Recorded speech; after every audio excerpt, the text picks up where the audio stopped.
মাদকদ্রব্য নিয়ন্ত্রণ অধিদপ্তর জেলা কার্যালয় চাঁদপুর গোপন সংবাদে জানতে পারি কচুয়া সিটি হসপিটালের ডাক্তার সৈয়দ আসিফ ইস্পাহানি দীর্ঘদিন যাবৎ মাদকের সাথে সম্পর্কিত, মাদকের সাথে সে জড়িত। সে নিজে মাদক সেবন করে এবং মাদক বিক্রির সাথে জড়িত। সে নিয়মিত ইয়াবা আসক্ত এবং এই তথ্যের ভিত্তিতে আজকে আমরা এখানে অভিযান করি। অভিযানের পরবর্তী সময় ওনার নিজের বসবাসের যে রুম, এই প্রতিষ্ঠানের 3 তলা হতে আমরা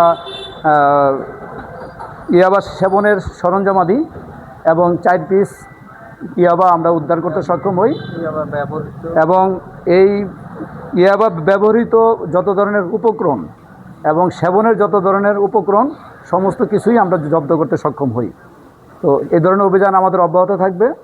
কোনো চিকিৎসক যাতে এই ধরনের মাদকের সাথে সম্পর্ক না থাকে, মাদকাসক্ত না থাকে, যাতে আমাদের এই সাধারণ মানুষ যারা আমরা চিকিৎসা সেবা নিয়ে থাকি আমরা যাতে সঠিক সেবা পেয়ে থাকি, আমরা যাতে অবশ্যই চিকিৎসা সেবার প্রতিষ্ঠানগুলো, বেসরকারি যে হসপিটালগুলো, আমি সকল মালিকদেরকে আহ্বান করব আপনারা চিকিৎসক নিয়োগের ক্ষেত্রে আপনারা আরও সতর্কতা অবলম্বন করবেন।